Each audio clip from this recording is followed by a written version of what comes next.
Hello guys, welcome to the Eat Like Ruby podcast. I am here today with my now husband, Coach Shaq. Welcome back. Hey guys, sorry, just eating this Easter egg there. Yeah, we actually are sitting here eating Easter eggs. Guys, full disclosure, but they are great. We went to Coles, we quickly ran into Coles to get Easter eggs on the way here, and it's that awkward time of year where there's like 2 bags of Easter eggs in the supermarket, but we found them. Yeah, we got them. Oh, we got there. We sniffed them out. Yeah, fuck with us, Coles. Anyway, We're back. We're back. And we're eating Easter eggs in the middle of January. But first episode back for you this year, which is cool. Yeah, so we've done a few episodes back this year. We've spoken about a few of the things, fat loss, flexible dieting, did a mindset chat last week. But now, today, Shaq is back. I feel like we should do a little life update, maybe a small wedding recap. We don't want to crap on and bore people, but got to give the people what they want. 100%. And then today we're actually going to talk about my own nutrition, training, goals, plans, all of the things for 2024. And we're just going to see where that goes. I feel like it's cool to do episodes like this every now and then where it's just quite conversational, but then there's things that people can learn and pick up like, oh, that's why she does that, or that's what she thinks about. It's kind of like storytelling education. Yeah, I'm I going like to call it. Yeah, there you go. And we're actually going to record a double today. So then we're going to do the exact same thing for Shaq because he is in the process of training for the triathlon first and then the half marathon not long after that. Yeah. So we're just going to talk about what that looks like with training, nutrition, recovery, all the things that you've encountered. And yeah, that'll be cool. So that'll be next week's episode. But first of all, life update. We're married. Hook and Jane. I think it's ball and chain. Or hook and Jane. What? Is that a thing? It is now. Shit. So we got married On the 16th. He knows. 16th of December.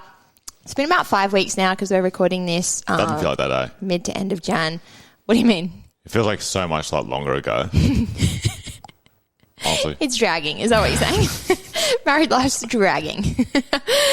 But the wedding was perfect. The wedding was just everything that we wanted it to be. Yeah, the weather, way it all went, it was so nice. The weather was terrible. We had to move inside mid-ceremony. It's all about mindset. I had a good day.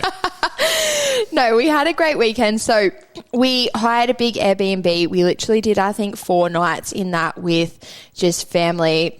Nutella was there. If anyone doesn't know, Nutella's the dog. He was there getting amongst it. And just lots of food, lots of drink, lots of family games. Everything just flowed as well. Yeah, it was so nice. It was just like cruisy and chilled, even to the point where with the wedding, like I was just downstairs kicking around in like a sports bra and denim shorts, and then all of your nieces walked in like all done up. And I'm like, fuck, we've got to get married in a sec here. So then I had to run upstairs and get ready, but that was literally just the vibe of the whole thing. Yeah, so chilled. And we did it. We were trying to do it out on the grass, but the rain was kicking in a bit. Wow. It was a little bit, not much. But when we were like starting the ceremony, but I was like, white skirt, rain, don't love that. Frizzy hair, don't love that. So we just scooched inside a little bit.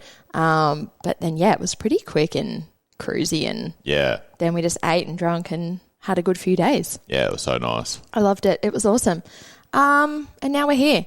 Now we're here. Cruisy was chill. New Year was chill. We just had a good cruisy few weeks. We've ripped back into work. I think after the wedding, we just pretty much went back to our old routines and this. I know. It's funny because so many people are like, are you doing a honeymoon? And I'm like, it actually literally didn't cross my mind.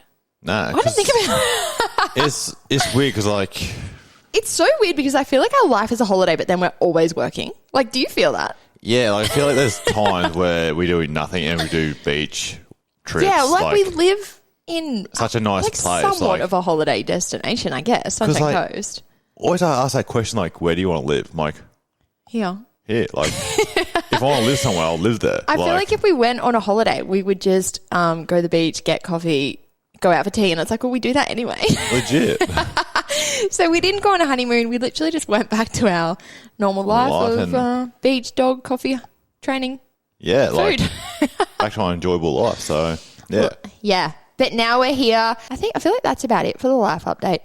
Yeah, I think it's just back to the routine and yeah. Yeah, Nutella got super sick before the wedding. I feel like we put a little bit of that on Instagram. So little diva, Nutella, super sick about a week before the wedding. Spent the night in the emergency vets.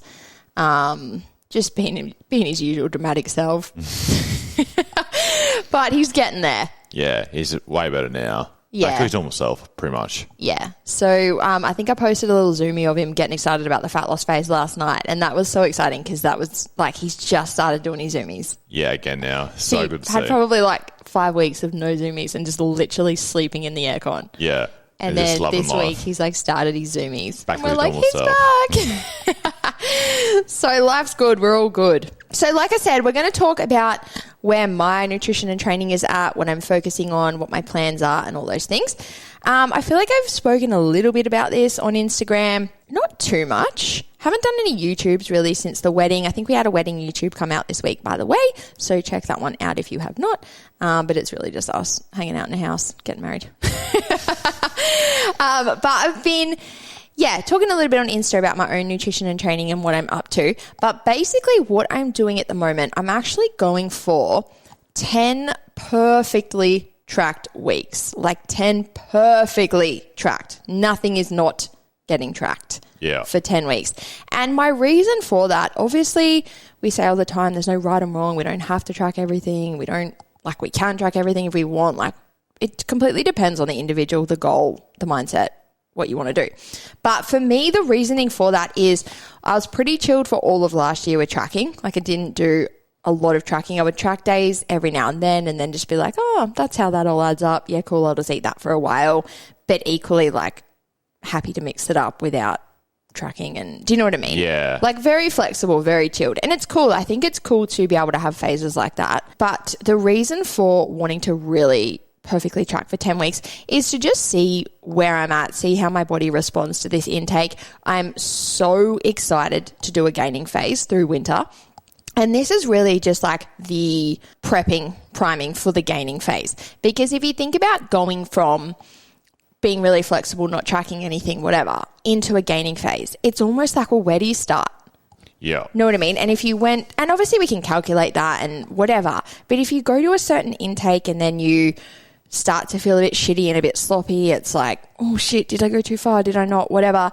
I just feel like what I'm doing right now is with this 10 weeks, tracking at maintenance or what I think to be my maintenance around that intake, and actually just watching, do I maintain here? Do I drop? Do I gain? Like, how does my body respond? Because if we can look at that, and that for me is like 2,200 calories around that point. If I have 10 weeks of hitting that on a daily basis, that's such great data collection. And that's really what the point of right now is to just have all that data and say, I ate exactly this for 10 weeks. How did my body respond? Yeah. Did I lose? Did I maintain? Did I gain? Because then you can say, okay, cool. Now if I do want to gain, based off of this info that we've just gathered, where do we go from here?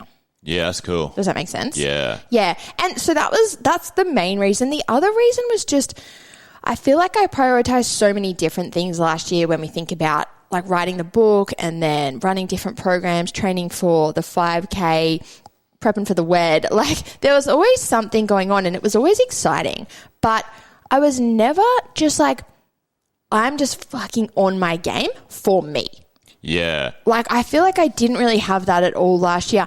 And that probably sounds weird because obviously, like, I wrote the book for me. I run the 5K for me. I prepped for my own wedding. Like, I was doing things like that, but I was never, I don't know, it's hard to put into words, but in my mind, when I was coming towards the end of the year, I was like, I'm just so excited to prioritize myself, my nutrition, my training, and just nail it for 10 weeks. Yeah, and I feel like having that one little alleyway goal is so much better than having like multiple things going on. Do you feel that? What do you mean? Like, so if you're doing the 5K, yeah, and all that stuff, like all different goals are kind of taking in different directions. When you have that one alleyway, it's like training, eating. It's like, okay, I actually can like it's nullify. all aligned. Yeah. Yeah, because sometimes if you are doing something, like I remember when I was training for the 5K, I was like, oh, I don't know if I want to train legs today because if my legs are sore, then I can't run tomorrow, and little things like that. And it's such first world problems, by the way. But it's just, like you said, they can be kind of conflicting goals. So you've got to decide what's the most important to you.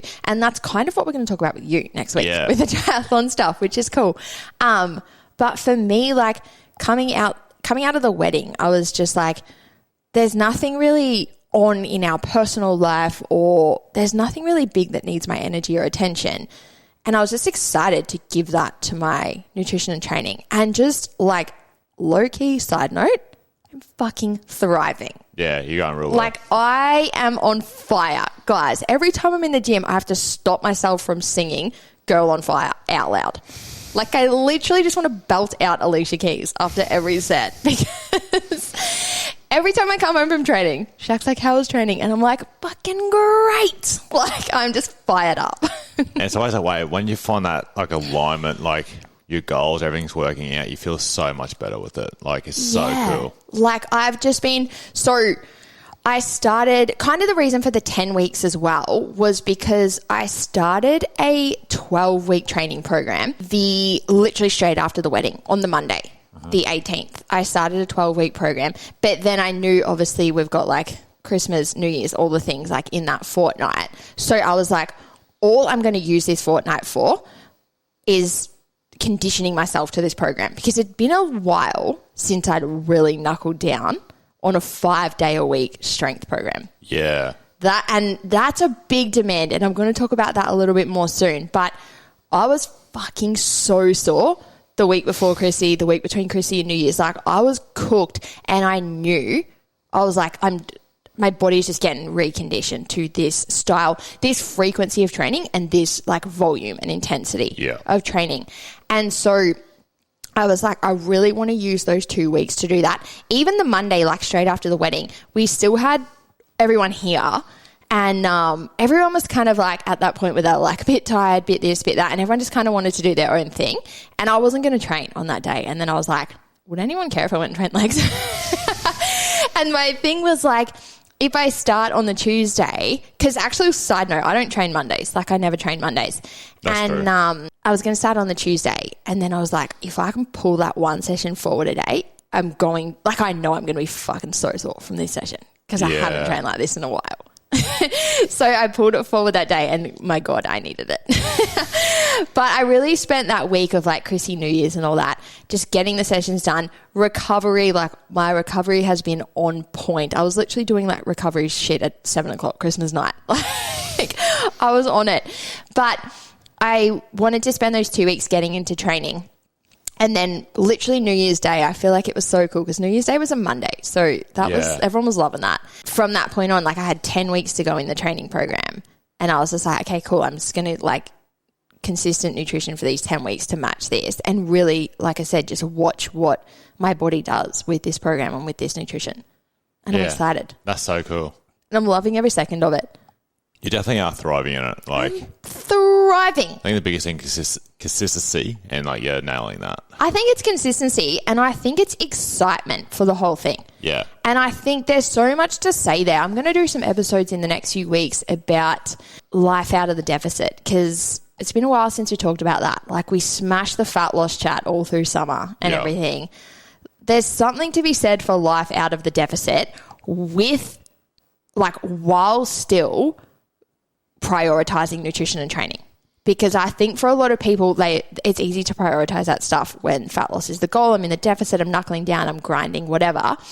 And then it's really common for people, I'm like giving away half of the upcoming episodes, but it's really common for people to then kind of have that like diet's over mentality, not prioritize nutrition and training anymore, feel quite shitty quite quickly, and then make that connection of like, anytime I want to feel good, I need to be dieting for fat loss, I need to be in the deficit, all those things.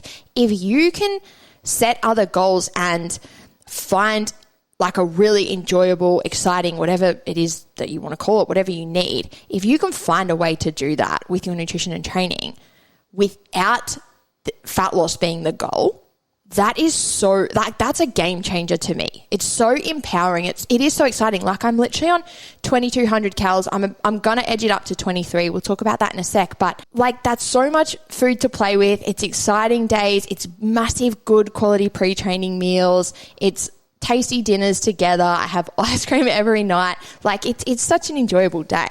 Yeah. It's not like, air quote, dieting, like I'm struggling to diet. And you're not missing out on anything. Yeah, like you're really not. It's exciting hours. And then because you're taking in that energy, you're so, like I'm beyond pumped to hit the gym. Like I'm absolutely beyond pumped to go to gym. When my legs have been sore and I've had to like pivot some sessions a little bit, I'm like Devo. I'm like, motherfucker, I just want to go. And like I'll bend down and my hammies are like, I dare you to go to gym rooms. Like you won't make it. But that's annoying because I'm so excited to train. So I think that's just so cool. And it's been a long time. It's reminded me why I love gaining phases so much. Yeah. Like when I've done big, long, consistent gaining phases in the past, I've done like 9-month gaining phases where you're killing it with nutrition and training really consistently. But like I said, the goal isn't fat loss. And it's just so empowering. I can't explain it until you experience it, but it's just awesome. Yeah, so cool. Yeah. We just stopped for a little Easter egg break. Sorry, guys. See, and even that, great point. You're balls deep in a deficit. You're not stopping for an Easter egg break. Yeah, you want to, but you can't. Oh, you want to. Yeah. That's hilarious. No, but I just think it's very enjoyable. There's a lot of flexibility. There's a lot of, I just love it. I feel like there were so many things that I was talking about there and I was like, oh, I'll come back to that. Yeah. I can't remember what they were at all. I think the volume of training is a cool thing to talk about. So at the moment, I am doing 5 strength sessions a week and 3 lower bod, 2 upper. Yeah. So how are you racking that up? Yeah. So I think this is an interesting combo. I feel like I've mentioned this in little parts before with like training episodes where we talk about volume of training and stuff. I think it's so common for chicks to want to do the 3 lower body sessions a week. And obviously like I'm doing it right now. There's definitely room for it. You have to be conditioned for it. You have to be like looking after yourself, recovery, pre-training. If we're doing 3 lower body sessions a week, if you think about a 7-day week, let's say you go like Monday, Wednesday, Friday for legs. That's a 48-hour turnaround on legs. That's fucking a lot. Yeah. That's a lot. And then people go, right, this is where people like, oh, I'll go like Monday, Thursday, Saturday. If you look at that from Saturday, Monday, Thursday, it's still a 48-hour turnaround. Yep. There's no way to divvy that and say like, I'll hit legs every 3rd day if you want to hit them 3 times a week. You actually can't do it because even if you go like Monday, 3 days later, Thursday, 3 days later, Sunday, you wake up the next day is Monday, you're going again. Yeah. So you're not going to train Sunday, Monday, right? So it's very, very hard to find the sweet spot with getting that done and getting enough recovery. And if we think about so many things that we've spoken about on the podcast before, when the goal is building muscle and building shape and building physique, we're training to break down those muscle fibers and we want to sit in that recovery. Yeah. Like in my opinion, we don't want to speed that up so we can go again because that's where the magic's happening. Yeah. When muscle growth and physique and shape change and all of that is the main goal, which it is for me, we don't want to speed up recovery so much so that we're like so frequently hitting legs and then they're not going through that growth process because we know the growth happens outside of the gym. Yeah. Like we hit them hard in the gym. They sit in the recovery, they go through the process, they grow in that process. Yeah. If we fucking intervene with another leg session, we've just cock-blocked the growth. Yeah. So it's so common for people to think, well, if I want to build my legs or my glutes or whatever, I need to hit them as often as I can. Yeah. And that's where it's so important to really understand your goal. And this is where I think it's even going to be cool to talk about your training in the next episode. Because if we think about you training for the triathlon, and I don't want to have too much of that chat now, but you have a massive training volume right now. And your objective is to condition your body to swimming, running, and biking, right? To fit swimming and running and cycling into your week and still do some strength training to like minimize injuries, maintain strength and all of that, you do want to speed up recovery as much as you can. Yeah.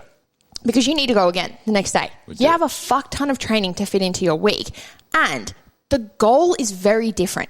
Yeah. You're not training for muscle size right now. Yeah. It's a completely different thing. You're training for an event and you're training, like the purpose of your training right now is to be conditioned to that event. If we think about you needing to be conditioned to do that, you need to be doing it fucking often. Yeah. It's a completely different process if we think about yours and my training and our goals right now. 2 different fields, yeah. For me, if I was to go and train legs on a Monday and be like cooked, sore, whatever, if I did that on a Monday and they were so sore right up until Friday, I won't go again. Yeah. I will move a leg session back to Saturday, even if that means missing one and then being like, okay, I trained legs Monday, Saturday. Because if they're sore, that's a great sign. Of them growing and like you're progressing. Yeah. And when we think about my goal to grow my legs, that really is like, I don't think I've even said that, but like I said, I'm super excited for the gaining phase. My number one main objective and goal with this whole thing is to keep increasing size of legs and glutes. Yeah. So if we piece all that together, we don't want to just hit them for the sake of hitting them again. Yeah. So even if we bring it back to the fact that I am doing 3 leg sessions a week, there has been a lot of maneuvering. Like I will just wake up and if I'm meant to train legs, be like, see, like, how do they feel? Where are they at? Nope, move it to tomorrow, bring a session forward, have a rest day, whatever. Even to the point where I've then edged them into the next week. And I'd say I'm probably 1 or 2 sessions behind on my whole program for that reason. Yeah. But it's worth it. Like, yeah, like you've got to think, oh, well, what is the point? I think it's just 2 big things too. Like, you have to be smart with it and organized with it, which I think you're all over. Like, obviously, feeling that sore phase, don't train today, train next day, like, and organize with it. Like, okay, that's going to work for the rest 2 weeks. You have to make sure it flows. Yeah, and there's so much in that. So I think my initial point with this convo even was that 2-week period of Chrissy and New Year's. Yeah. Like I was super sore. I knew that would be the case. I was doing a lot of stretching, recovery, hot and cold baths, all the things to try and minimize it, enough to just go again. Like, this is a cool point. I feel like I probably just like contradicted myself because I'm like, I'm doing all this shit to speed up the recovery. Don't speed up your recovery. To me, during that time, I was like, okay, I know that this is a temporary phase of my body needing to get reconditioned to this training. So there's going to be some soreness. I like to sit in the sauna for a few days. I even said this to you the other day because I've been getting weekly massage and I was like, I hate training and then getting a massage straight away because I don't like to interfere with that recovery process. I really don't. I like the body to sit in its own recovery process and do its thing. Yeah. So I'd like to train Saturday, for example, because I've been getting massage on the Monday. I would like to smash legs on Saturday, be quite sore like later Saturday, maybe a bit sore Sunday, and then get that massage Monday as they're starting to come out. So you can, this is all just my personal preference, by the way, but I like to speed it up a little bit towards the end if you want to. Like if we think about then I'm going to train legs again Tuesday morning, it's like, okay, cool, get the massage Monday night, get the blood flowing, get everything good. But I wouldn't get that the next day after legs. Yeah, I've heard that 24-hour window, maybe 48 hours window is like that peak time, just let it recover. Yeah, like I love to just sit in that. Yeah. I really do. So with that phase of Chrissy and New Year's, I was mindful of like, yes, I like to sit in recovery, but also my recovery from these sessions is going to be a bit longer than normal because I haven't done this for a while. Yeah. So I knew I had to kind of suck it up a little bit in that phase. Yeah. And like push through a bit of soreness. But then and I think everyone can relate, like, especially if you're a newbie, the first time you go to the gym, it's like you go home, you're like, did I just fucking get hit by a bus? Like, it's wild.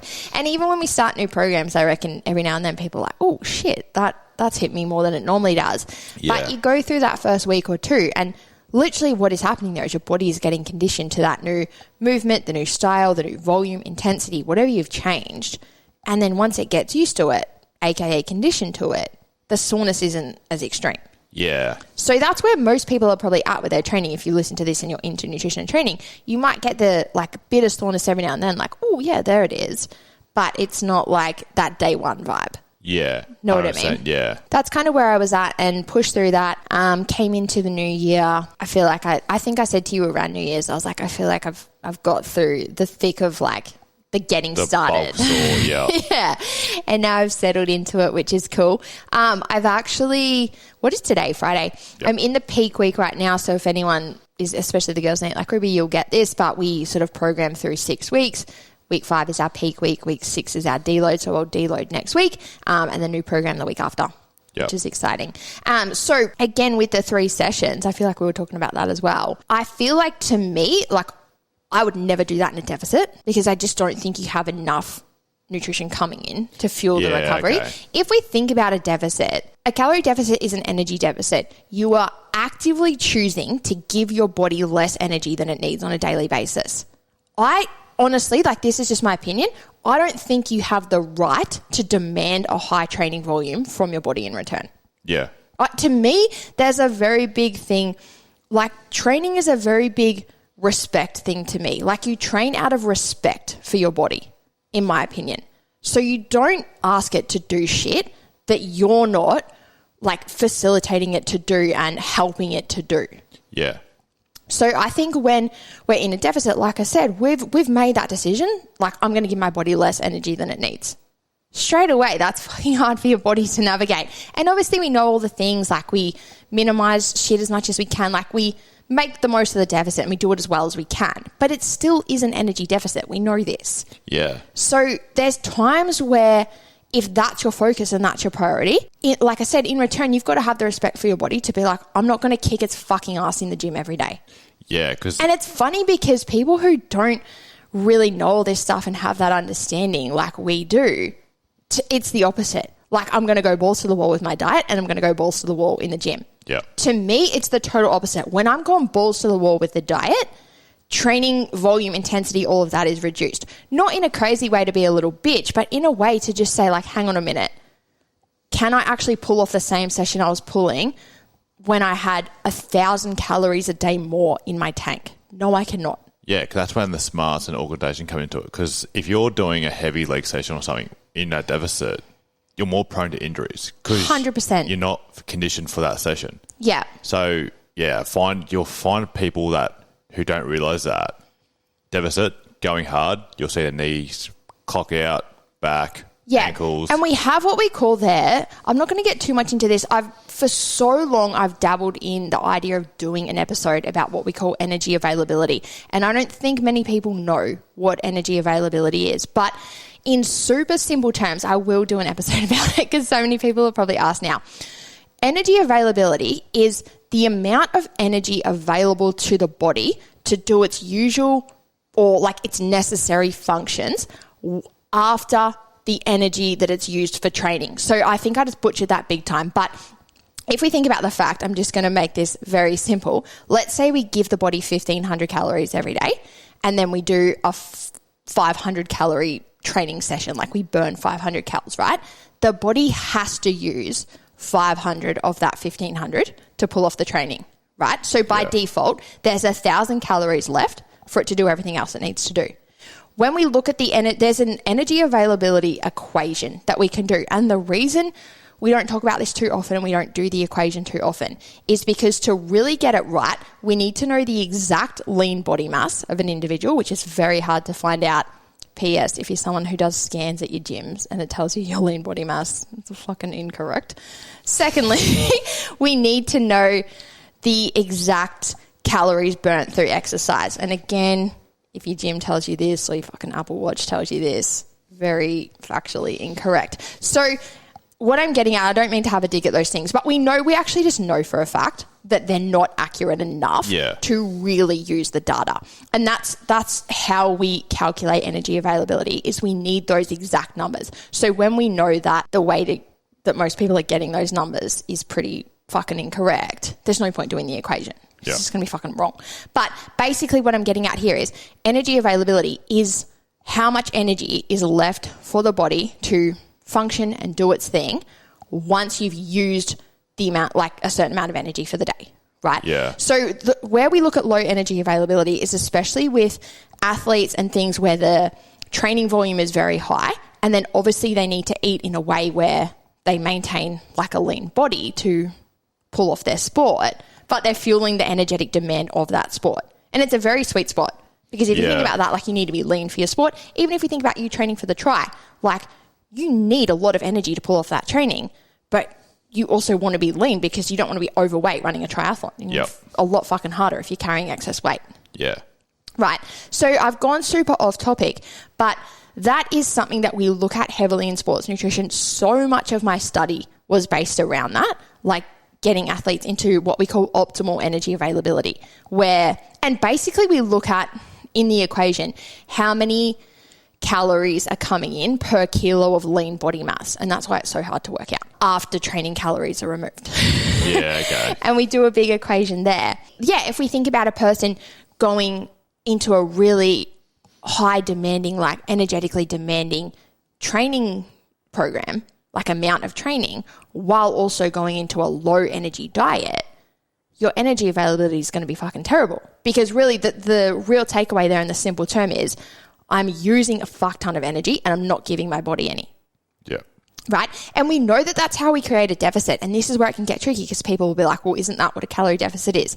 This is why we're so passionate about, like, don't spend a long time in a deficit. Spend time out of the deficit. Eat as much as we can. Don't just train for the sake of training and, air quote, burning calories. There's so much that we want to consider here. When we get into real low energy availability, what we look at here, especially with athletes and things like gymnasts, is where we get into that real shitty, like, hormone function, loss of menstrual cycle, things like that. Because again, if we think about very high energetic demand, very low calorie diet, there's no energy for the body to do its thing. Yep. So obviously most people listening probably aren't elite gymnasts, but it still happens in other ways when we see people kicking their ass in the gym and eating fuck all. Yeah. And this is why we don't even, I feel like I'm so far from my own nutrition and training now, but this is why we want to calculate like a moderate smart deficit instead of just eating as little as we fucking can. Yeah. Because if you think about a deficit, like we could pose the question of like, well, why don't we all just eat 500 calories until we hit our goal weight? Yeah. First of all, we know like very hard to stick to, energy is going to be low, hunger, training performance, all the things. But then the actual facts and the science of that is your body's really going to fucking suffer. Yeah. With athletes, when we think about the actual term of energy availability and the reason we study that and we implement that so much, we see this with athletes. If we think about things like gymnasts, dancers, bodybuilders, like female, like physique competitors, even weights where we have to make sports, so like fighting, jockeys, even I did so much study on the energy availability of jockeys. Like people wouldn't even consider that. Crazy, yeah. But that was something I studied hugely. The reason I bring them up and what I'm getting at here is, obviously, like I said, it can happen with Gen Pop just in that sort of like shitty weekly cycle. What can happen with an athlete is, if you think about all those things I just mentioned, they have to look it like they either have to look the part. If we think like gymnasts, dancers, bodybuilders, huge pressure to be lean and in shape, or you actually have to make weight for like a fight, a jockey thing, like whatever. That can create such a vicious cycle. And this is what I studied so much of. We need to obviously be in shape and or light. So we have to go into a low calorie diet to get there. We then have a high energetic demand for our sport. So we can't stick to it. And the low energy availability kicks in and the body and the hormones and everything go to shit in that process. We then have to be lean and light for the sport, so we go even lower calories. We keep this high energetic demand because we're still training for the sport. The hormones and everything fucking struggle even more. We still have to be lean and light. We diet even harder. We're still training. Everything goes to shit, and we get stuck in that loop. Like, can you see that loop? Yeah. Right?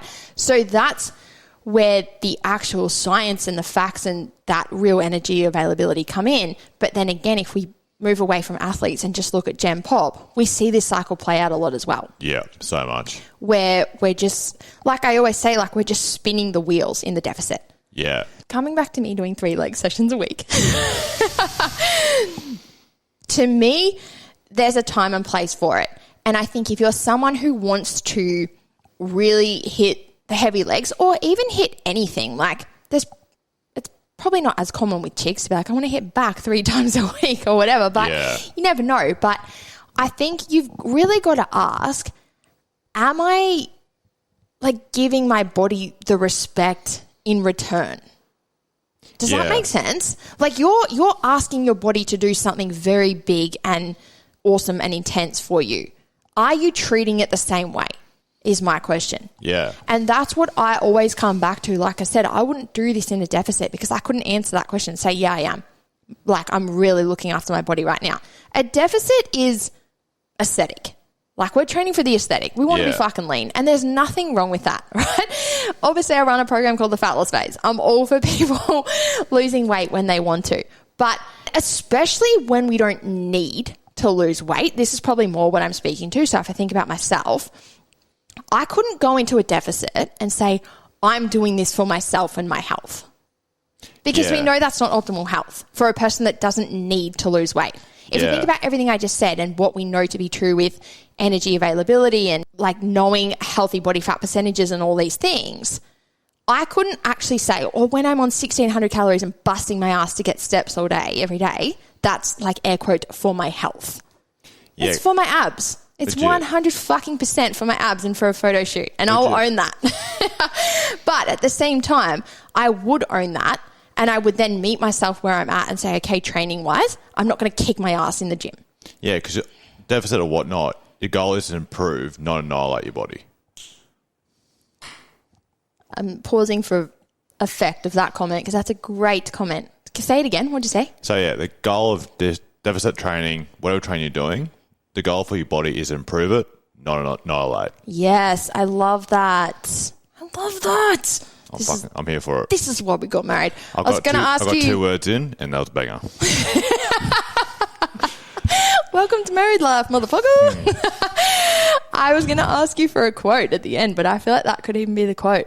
I love that. Banger quote. So, yeah, whatever training you're doing, strength, endurance, whatever it is, the goal is always improve it, not annihilate. Yeah. And I really think this is the difference between people who have like gotten education and understanding and everything of nutrition and the deficit and the process and the gaining phase, like people who really understand all of this stuff now, you settle into a good place with it and your mentality with training is very much like I'm doing this to improve, condition, build, grow, progress, not like burn calories, burn fat. Yeah. And I think like there's such a line in the sand there. If you're over here like training is to burn fat and burn calories, like I think there's a big missing piece. There's a big lack of understanding. Yeah, there's this education there. Just feel like that's all they've been taught, so that's probably why they do that. Yeah, like no shame, because I mean we talk about this all the time. Like so many people just think, well, if I want to lose weight, I should just go to the fucking gym, and then it becomes like, oh, I should go to the gym. Like, you know what I mean? So absolutely no shame if you resonate with that comment, but I think to me that's just a sign that there's work to do to understand things better, because when you do get to understand things and you get to a better position, you train for a very, very different reason and you train in a very different mentality. Legit, then that mentality goes, I have to train then. Oh, I get to train. Let's go. Yeah. And not even like, you know, I feel like it's a bit corny, you know, when people are like, you don't have to exercise, you get to exercise, which like, first of all, it is true. Yeah. But it can be a little bit like, oh, okay, fucking lame quotes 101. Yeah. But to me, like training is like, I want to go because I want to hit that PB. I want to hit that lift again. I want to, like, I'm fucking obsessed with hamstrings. You guys don't even know. My goal is to just have a lying hamstring curl machine in my house. I'll never leave my house when I've got that. But I'm so obsessed with building hamstrings. We know this. But to me, it's like, I'm so excited to go to the gym and be like, fucking hell, it's curl day.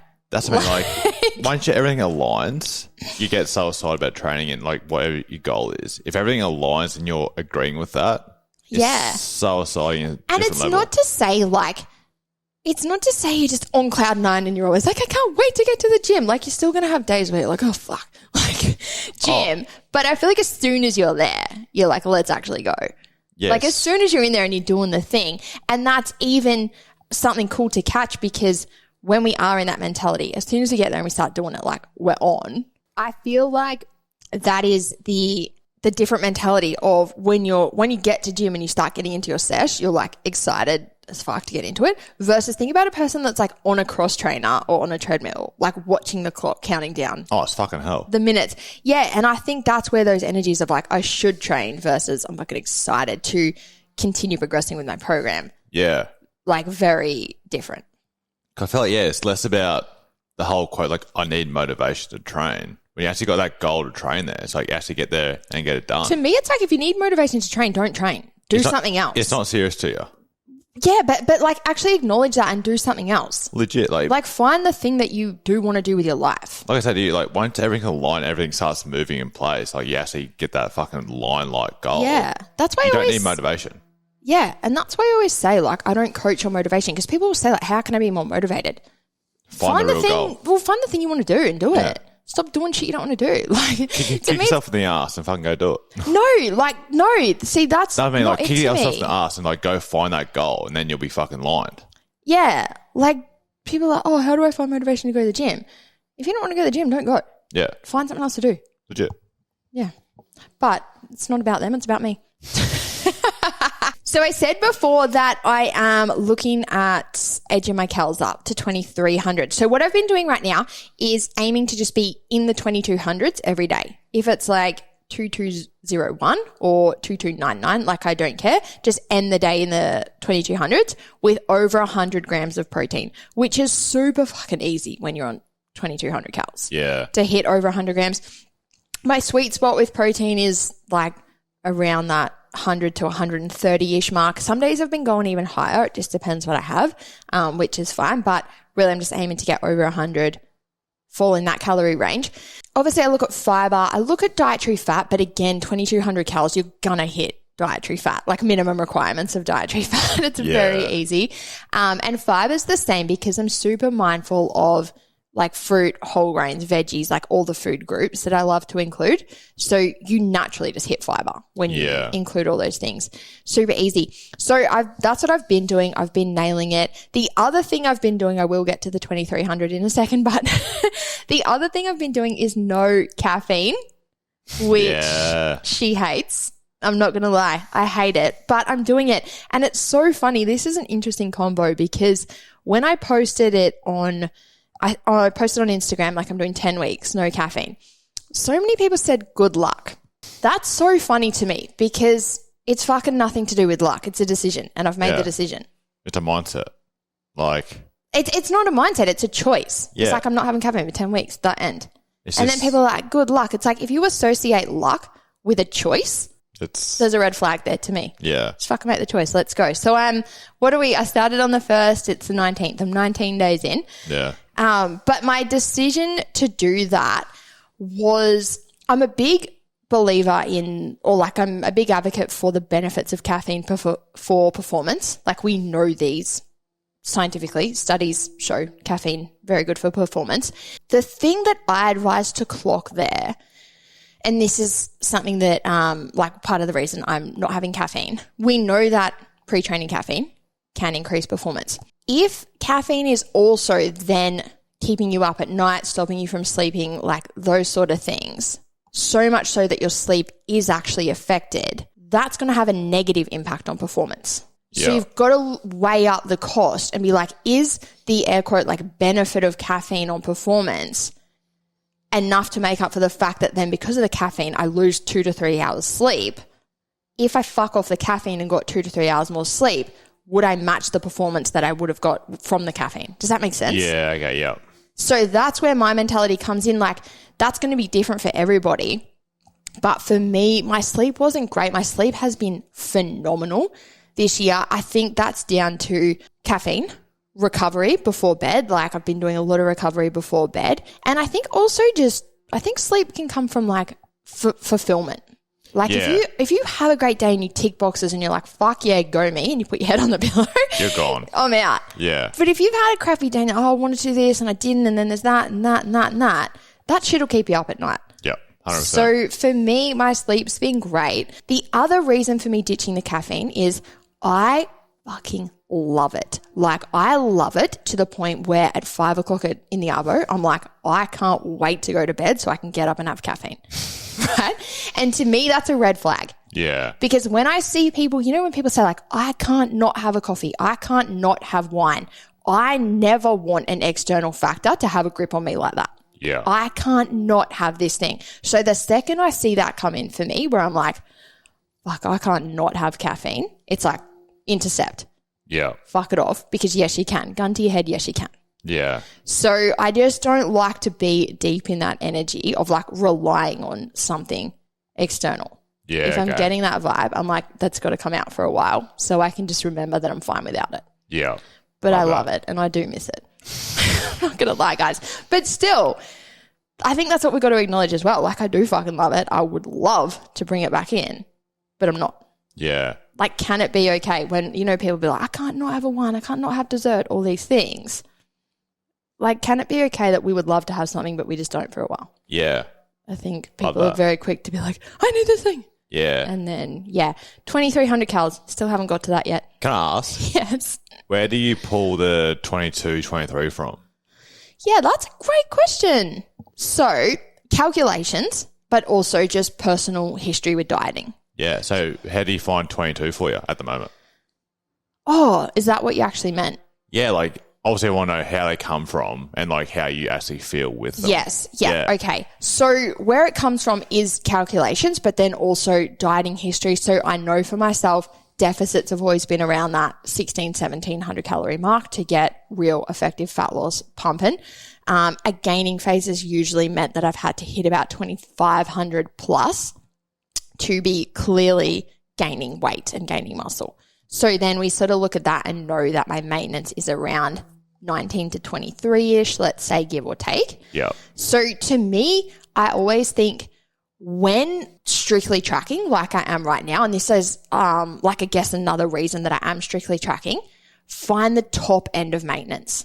Yeah, okay. Like, why would you not? If you're going to maintain on 1900 and you're going to maintain on 2200, why would you not eat 22? Yeah. It's more enjoyable. You've got more to play with. You can hit all of your other targets easier because you've got more food that you can bring into your day.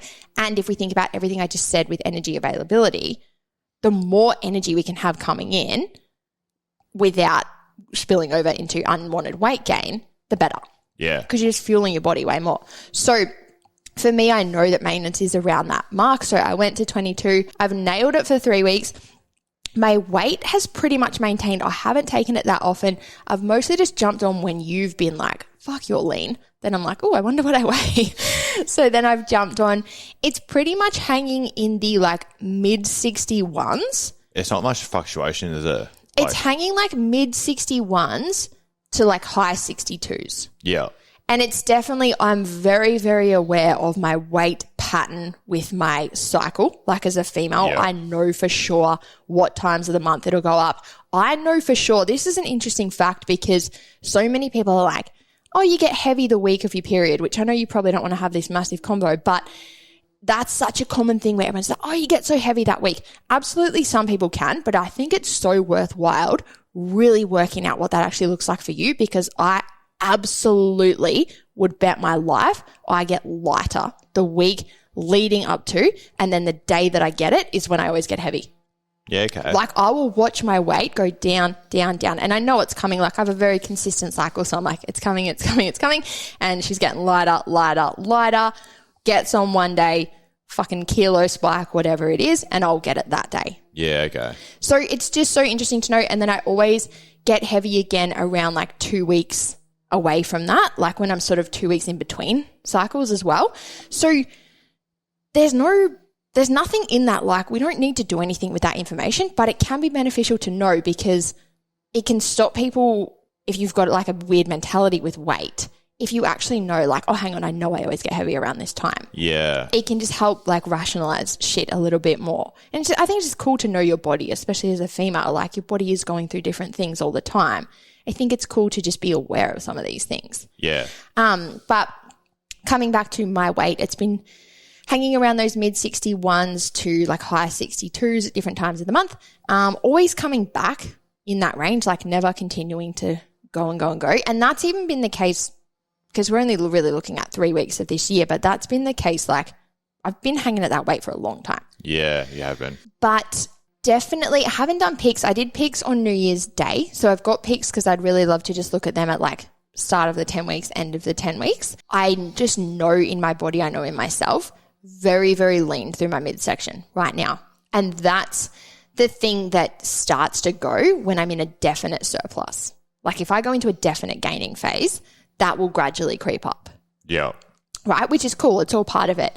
But while I'm watching that hold so steady and I would say drop, like I would say I've lost centimeters off my stomach in the last 3 weeks, that's what's prompting I think there's room here to go to 2,300 calories. Yeah, that's so cool. Yeah, and I think there was part of me that was like, oh, but you said you're going to do like 10 weeks on 22. And I really tapped into that and I was like, what is the point of the 10 weeks on 22? Like, why did I set that plan in the first place? And really it is to find where does my body maintain before it starts gaining. So that was my main objective, right? Yeah. So if we think about the fact that I'm getting a lot of signs that there's room to increase and still do that, it's like, well, let's do it and find out. Yeah, why not? But I'm not going to go to like 2,700 and then be like, shit, she's packing it on. But that little step up just from the 22s into the 23s. And again, I wouldn't edge my intake up to that highest point. And we've spoken about this a little bit before, I think, where if there's a lot of other variables and a lot of other flexibility and other factors, you don't want to then also be like pushing as high a calorie as you can on your track days. Because if you're then going out and having fucking 3 meals out every week, you're probably overall going to roll into a surplus. Yeah. So to me, that's, again, one of the main reasons that I really want to strictly track this. So I can say with absolute certainty, how does my body respond to these intakes? Yeah. Because you can't say that if you've had 3 meals out every week or you're going out every weekend and getting drunk or whatever. It's like, oh, I eat 1,900 calories and this happens. It's like, no, you eat 1,900 calories 5 days. What do you eat on the other 2? Like, you can't use that data and really assess how your body responds to that amount. Yeah. So for me, that's just something I really, really want to do right now. And I think the thing we didn't point out as well, this was the last thing I was going to say, 10 weeks from New Year's Day was the triathlon, or is the triathlon. Yeah. So I was like, well, this is cool because Shaq's obviously deep in his training and his eating and everything. Like, he's focused. He's not going out getting drunk every weekend. So it's just cool because we're on a similar path. Yeah. Like, we're both really prioritizing nutrition and training, which we always do, but like we try and time it up. So like, or like match it up. So yeah, if we're both being flexible, we can eat out or, you know, whatever. So I was just like, okay, well, this is cool. Like, consistency is obviously a huge thing for you right now. So it makes sense to bring it in for me. It's going to work well. And that was the last little thing I was going to say was, we've been doing like date night once a week, but I said to Shaq straight away, like I told Shaq that this is what I wanted to do for the first 10 weeks of the year. And I was just like, can we just do date night at places that we can track? Yeah. So we've been doing like, they're probably not the most fancy, like you can't go out for a fucking 5-course meal, but we've just been doing shit like grilled, get GYG, go to the beach. Like, but even that too, it's still so enjoyable and it's good food. Like, it's just go to the fun beach and like getting out of the house. Like, it's so enjoyable. Like, the tracked foods you go out for is so enjoyable. Yeah, like you can still make it a good time. And I think that's just one thing to note is you don't have to like live like a robot. And I did the episode a few weeks ago about the difference between like tracking macros and flexible dieting.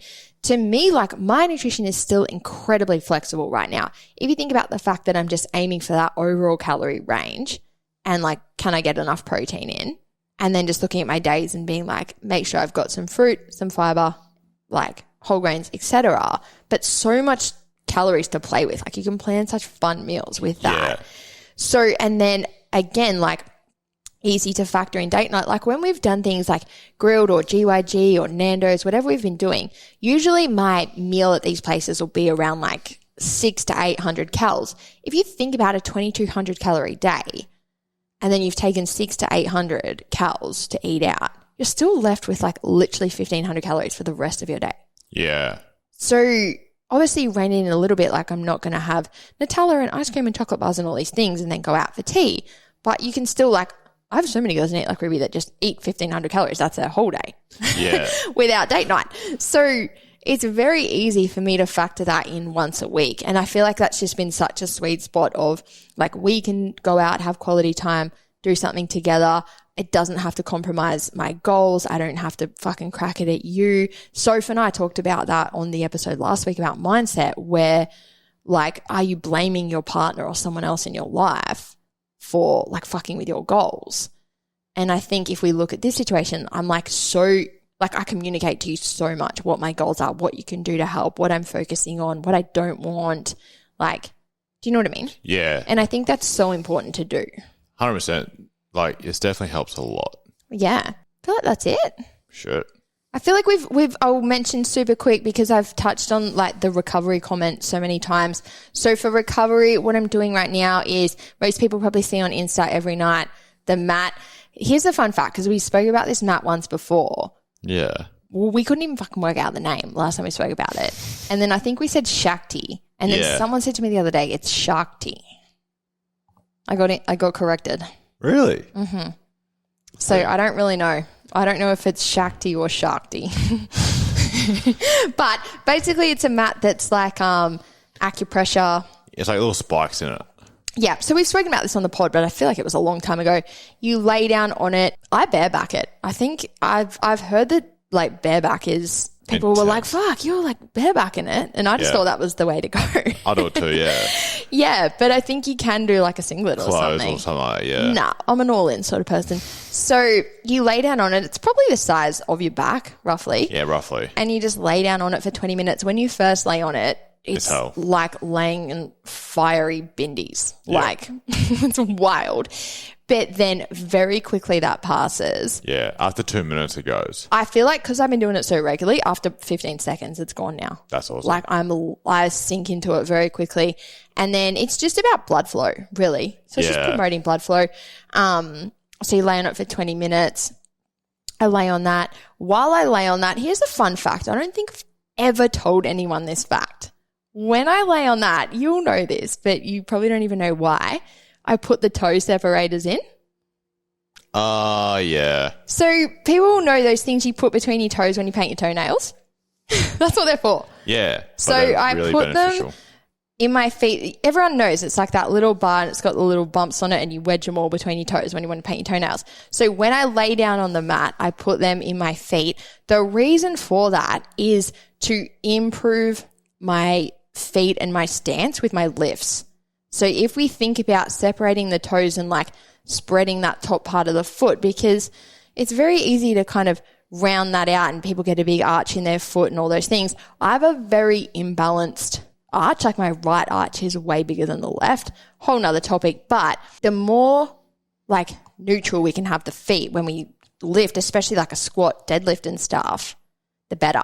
Yeah. So those things like separate your toes, they just spread the feet a bit more. I do a lot of foot mobility, like a lot of trigger pointing in my feet on the tennis ball and all that as well before I get on the mat. But then I just lay on the mat, things in the toes, and then it's like big blood flow to the back. Feet are getting the nice stretch for my lifts. Happy days. Yeah, it's like the all one-stop shop. Yeah, one-stop shop. I was doing weekly massage. I'm going to go to fortnightly because trying to fit that in with all my training is actually too much. So hard, eh? So I'm going to go to fortnightly, but I've been doing weekly hot and cold baths. I'm going to keep doing them. Yeah. Do 3 minutes hot, 3 minutes cold, 3 rounds. Yeah, that's sick. Love that. Yeah. The cold is wild, but it's cool. Like it's so helpful, like so beneficial. It's so helpful. And I honestly sit in it, guys. I'm not going to lie to you. I sit in it and I'm like, Rubes, you're a bad bitch. Like you've built your own company. You're fucking awesome. You do heavy lifts. You do whatever you want. You get after it. I just convince myself how much of a bad bitch I am. And I'm like, as if you can't sit here for 2 more minutes. Like, and I kind of like, I almost like make fun of myself. I'm like, as if you actually can't just sit here for 2 more minutes. Like you're fucking kidding me if you stand up right now. That's my mentality when I'm in there. I just rattle off all my accomplishments. I just pump up my own ego. And then I'm like, so I dare you to try and tell me you can't sit in here for 1 more minute. And then I look at my watch and I'm like, it actually is 1 more minute. Hang in there, Rubes. So that's how my hot and cold baths go. But do them once a week. I feel like that's about it. Yeah, I think that's all I bet you do. Yeah. Oh, that's all I do. That's it. Anything else? No, I think that's it, eh? Nope. So that's pretty much where my nutrition training's at. I said I was going to talk about my plans. We didn't really do that, but my plan is to move into a gaining phase probably around mid-March. So this training program goes until like early March. Shaq's triathlon is early March. So then I'm going to do that assessment of like, how did I respond to these calories? How's training going? Whatever. Move into a real gaining phase. I'll definitely talk about it on the pod when I get there. And I'd love to do a YouTube series. I'm thinking I'll do a YouTube series of the gaining phase. I think like weekly or like fortnightly, whatever, but like real consistent updates of a gaining phase would be very cool for people to watch. Yeah, that's cool. Yeah. So there's plenty more to come from this gal, but we're going to sit here right now and talk about Shaq. And then that episode will come out next week. So make sure you are subscribed because we will be back then. Thanks, guys. See you guys.